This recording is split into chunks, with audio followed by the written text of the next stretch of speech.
हर हर महादेव। हर हर महादेव। बाबा, मैं आपका यह जानना चाहता हूँ कि आप इस रास्ते में यात्रा कब और कैसे चालू किए? देखिए, पहले तो हम पढ़ते लिखते थे और पढ़ने लिखने के क्रम में ही डाक बम से चलना शुरू किए 1984 से। 1984 से डाक बम चलते रहे। डाक बम चलते चलते हमारा पिताजी भी दंड में चलता था। हमारा पिताजी भी कम से कम 18 साल दंड यात्रा किए हैं और उसी के सहयोग में हम चलते थे, पिताजी के सहयोग में ही। और उसके बाद हमारा पिताजी जब गुजर गया तो पिताजी के प्रेरणा से धीरे धीरे हम भी इस रास्ते पर जुड़े हैं लगभग 2010 से। 10 से। हाँ, इस दंड में हम अपने से दंड यात्रा कर रहे हैं। तो पहले आप डाक बम में यात्रा चालू किए? हाँ, डाक बम से 1984 से। 1984 से। जिससे हमारा शादी विवाह भी नहीं हुआ था, उस समय से ही किए हैं। तो डाक बम आप कितने बार गए? डाक बम कम से कम रखिए कि 12 बार गए हैं। 12 साल। वो 12 साल जाने के बाद में जाते थे। सावन में। ऐसे जनरल में नहीं चलते थे, 12 महीना चलता है ना, उस तरह नहीं। 12 सावन में 12 साल गए हैं। उसके बाद पिताजी के साथ में रहते थे दंड यात्रा पर, उसी के सेवा में रहते थे। पिताजी के सहयोगी बन के रहते थे। बन के रहते थे। उसके बाद सिर्फ अपना यात्रा शुरू किए हैं और अभी चल रहा है। और देखिए बाबा कितना दिन तक वो चलाता है। मेरा तो यही जीवनी है।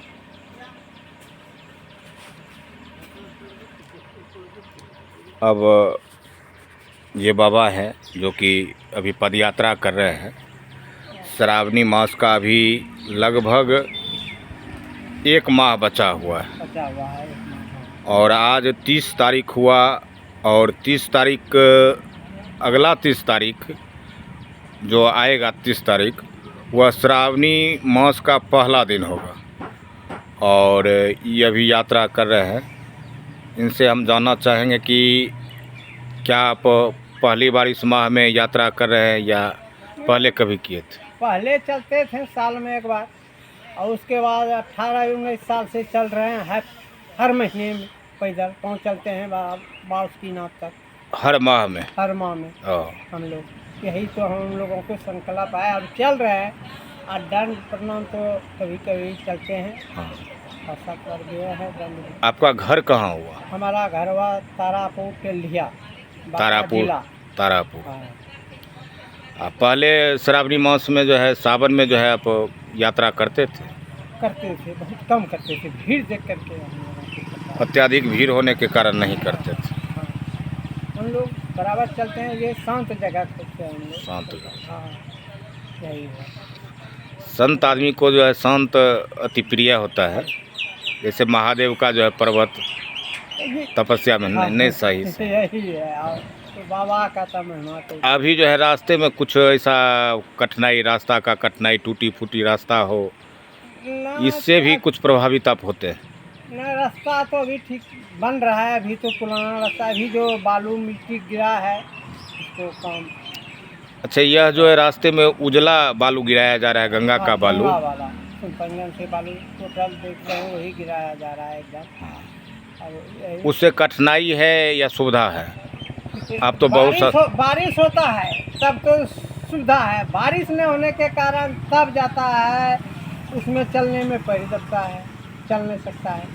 तो होता है, आराम भी होता है, कष्ट जितना उसमें लाभ है उतना हानि भी है। दोनों है। बारिश हो गया तो एकदम मलबल जैसा लग रहा है चलने में, और यदि सूख जाता है तो पूरा धुलुरना शुरू हो जाता है चलने में भी।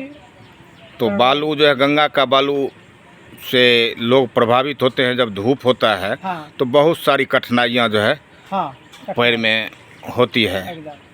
और यह मिट्टी यदि जिस प्रकार से पहले जो है 2-3 साल से जो है बालू दिया जा रहा है, पहले जो है लाल मिट्टी जो है गिराया जाता था, रोड का मरम्मत किया जाता था। तो उसमें क्या सुविधा है? लाल मिट्टी में क्या सुविधा है? उसमें क्या आपका अनुभव है? अनुभव यही है कि तो पहाड़ी मिट्टी था, उसमें जब वो बैठता था तो उसके बाद उसमें यही रोड़ा कंकड़ धड़कने लगता था। ओ, ये ना चूँकि यहाँ पहाड़ी क्षेत्र है और जब लाल मिट्टी दिया जाता था बगल से काट के, हाँ तो बारिश होने के कारण जो है वह मिट्टी जो है दोमट मिट्टी बह जाती थी, उसके बाद कंकर पत्थर जो है आ जाता था। बालू में क्या होता है, गंगा बालू में रोड के दोनों साइड जो है बांध की तरह बंधा हुआ रहता है, और उसमें सबसे बड़ी परेशानी है धूप में चलने में।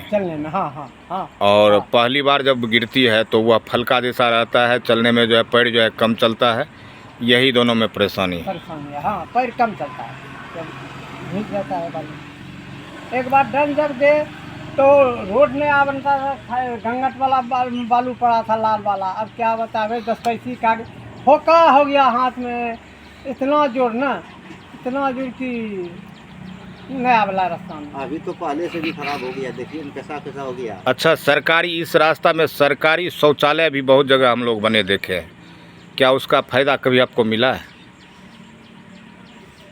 मिलता है, सावन भादों में जरूर मिलता है, सावन भादों में मिलता है। सावन भर मिलता है, सावन भर। सावन भर। भादों में तो उसका कोई देख रेख करने वाला रहता नहीं है, देखी भरा रहता है। हाँ, सावन भर मिलता है। और कोई रास्ता का परेशानी नहीं। जैसे कि सुल्तानगंज से चलते हैं तो देखते हैं कि बहुत रास्ता के नज़दीक NH के बगल में जो पदयात्रा अभी है वर्तमान में, देखते हैं कि गाय गोरू भैंस सब बंधा हुआ रहता। बहुत खराब किया है, बहुत गलत तो किया है। वहाँ जो है अभी हाँ। सुल्तानगंज में पावर हाउस के आगे बढ़िए, देखिए वो रास्ता पूरा जाम कर दिया है, गाय माल जोड़ के पूरा जाम कर दिया। चलने में इतना प्रॉब्लम होता है, गिला रहता है एकदम, यानी गोबर मिट्टी सारा मिला हुआ रहता है, कमरिया को चलने में बहुत। रास्ते जाम कर दिया है भर, यहाँ तक जो है एक नंबर का टोलवा। हाँ 1 नंबर उधर तक, तब एकदम जाम कर दिया। बहुत दिक्कत, बहुत दिक्कत।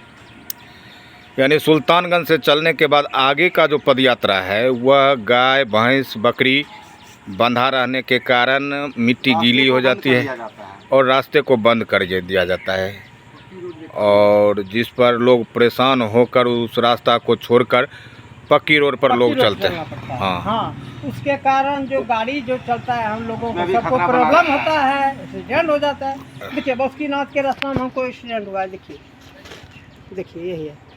एक बार हो गया 4 आदमी शाम के, वो पी लिया था, यही टोटो जाए हमको धकेल दिया, 4 आदमी को। तुरंत प्रशासन आया हम लोगों को, उधर भी पैदल चलते हैं। देखिए एकदम झूठ बोलेंगे, देखिए प्रेजेंट में।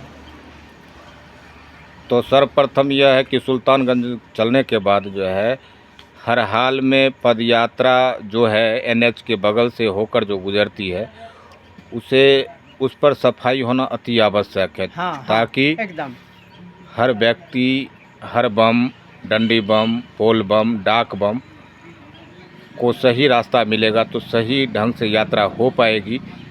अन्यथा गाड़ी चलने के बाद जो है एक्सीडेंट का खतरा जो है बना हुआ रहता है कि दिक्कत होता है, डंडी को चलना पड़ता है पक्की पर, इसलिए कि रास्ता नहीं मिलता। और बाबा भी जो है एक बार एक्सीडेंट कर चुके हैं, मतलब दंड पैदल चलने में बड़ा खौफ में जो है NH से होकर गुजरते हैं। तो हर हर महादेव, महादेव आपकी सारी मनोकामना पूरी करे। हर हर महादेव।